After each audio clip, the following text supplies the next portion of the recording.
Next topic, Sound of Freedom. Have you seen the movie yet? So a lot of people have asked me this. As a new mom, I don't think I can emotionally handle it just because of the subject matter. And I cry. Our future is our children. Now, the first step in eradicating this crime is awareness.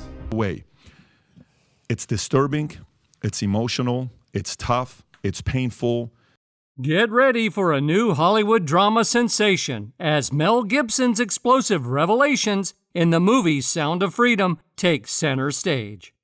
Prepare to be astonished as Mel uncovers the hidden truths behind the glamorous facade of Hollywood's elite, shedding light on their alleged participation in a scandalous underworld of exploitation. And guess who finds herself entangled in the midst of it all? None other than the iconic Oprah Winfrey. So, what exactly did Mel say? We'll spill all the details you probably missed in today's video. But of course, before I spill anything, make sure first that you subscribe to our channel and hit that notification bell for more updates and videos like this. Now, let's dive in. Not only is Mel Gibson exposing Hollywood, but he also exposing Oprah? For what? First time I really came over here. You know, I had a whole bunch of weird paranoid suspicions about what the hell was going on because there was a lot of stuff I couldn't understand. You're 7 years old and someone is stroking you. It feels good. Amidst the glitz and glamour of Hollywood, where controversies and scandals dominate headlines, it's truly astonishing that a certain film has remained relatively unnoticed. Directed by Alejandro Gomez Monteverde, Sound of Freedom takes audiences on a profound journey into the clandestine realm of illicit human trade, exposing the sinister tactics employed by the privileged few to ensnare unsuspecting victims. What adds to the intrigue is the conspicuous absence of extensive media coverage and endorsements surrounding this significant and thought-provoking movie. Sound of Freedom is a movie. Little setup here. I'd never even heard about this movie until a couple days ago. I saw it in the comment section. People were like, why don't you review Sound of Freedom? I was like, what's that? What is that? Turns out it's not what it sounds like. Sound of Freedom sounds like a 2002 war in Iraq military puff piece film. The movie's powerful message seems to have unsettled some influential figures, prompting the question, why? In Sound of Freedom, renowned actor Mel Gibson takes on the lead role, portraying the real-life story of Tim Ballard, a former government agent who courageously leaves his position to establish Operation Underground Railroad. This organization is dedicated to rescuing children from the clutches of illegal human trade networks. The film aims to shed light on the horrifying realities of this abominable industry, seeking to raise awareness and inspire action against it. However, despite the pressing urgency of the film's topic, major streaming platforms such as Amazon, Netflix, and Hulu shockingly rejected Sound of Freedom, denying it a platform for global exposure. This decision is puzzling, particularly considering these platforms' frequent promotion of socially conscious content. Could it be that the movie's explosive revelations hit too close to home for some? Adding to the intrigue, notable celebrity voices who are often swift to endorse causes related to social awakening have conspicuously remained silent about Sound of Freedom. It appears as though the Hollywood elite have collectively turned a blind eye to a film that exposes the very secrets of their own industry. The lack of support from these influential figures raises questions about their genuine dedication to social justice and human rights. However, the intrigue surrounding the movie doesn't end there. Sound of Freedom, initially acquired by Disney after its merger with 21st Century Fox, was mysteriously shelved, sparking speculation about the reasons behind this decision. There are whispers in the industry suggesting a darker motive, with accusations that entertainment giants like Disney, Netflix, and Amazon Prime deliberately avoided acquiring the film's rights to suppress the truth about the exploitation and illicit trade from reaching a global audience. Some believe that these companies may be protecting a specific group of influential industry elites who hold significant power behind the scenes. The film starring a big actor, an established director, and being promoted by Mel Gibson is not being shown in cinemas.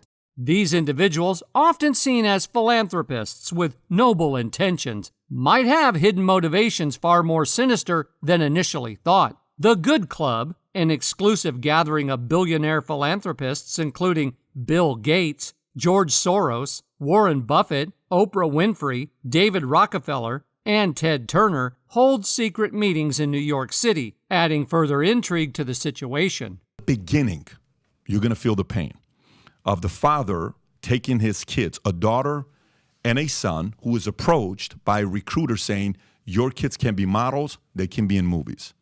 He says, tonight, audition is at such and such time. Today, tomorrow's audition is such and such time. Father dresses in a suit, takes them to this room, and he takes the kids there. They're excited.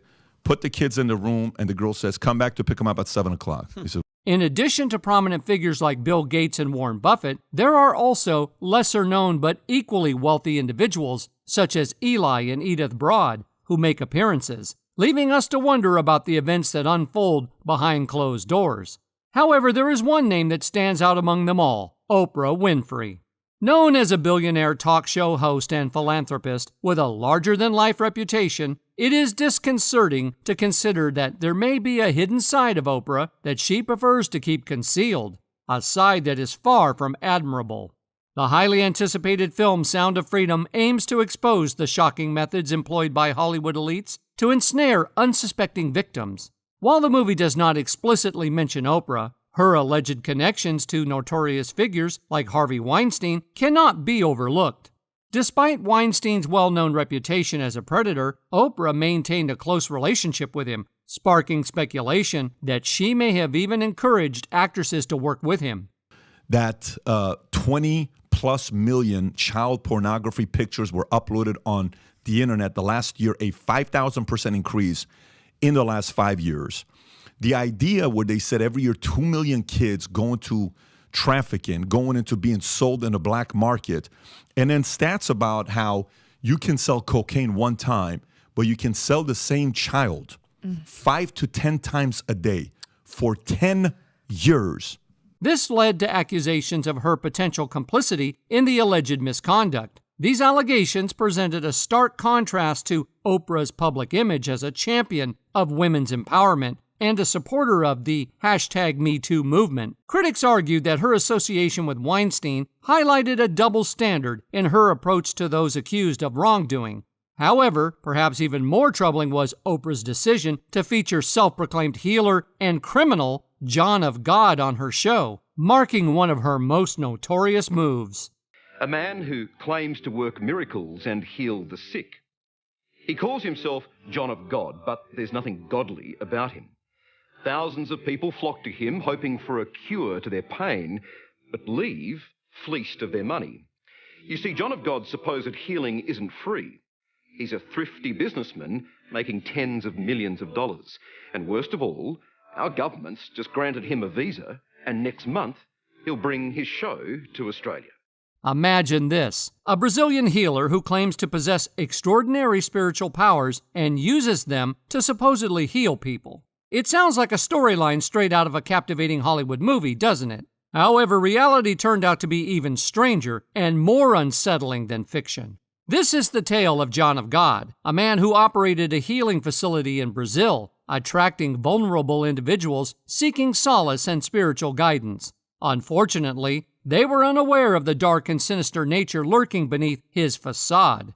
Soon enough, the truth about John of God's criminal activities began to emerge. Reports of venereal activities started to surface, painting a chilling picture of a man shamelessly exploiting those who sought his help. But what makes this story truly bewildering is the role that Oprah Winfrey played in propelling John of God into the spotlight.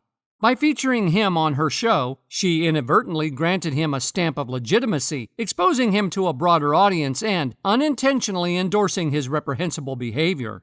This eyebrow-raising incident took place in 2010, during one of Oprah's attention-grabbing segments titled, "Do You Believe in Miracles?" Unbeknownst to her unsuspecting audience, the miracle they were about to witness on Oprah's show was the unfolding of a criminal's rise disguised as a spiritual healer.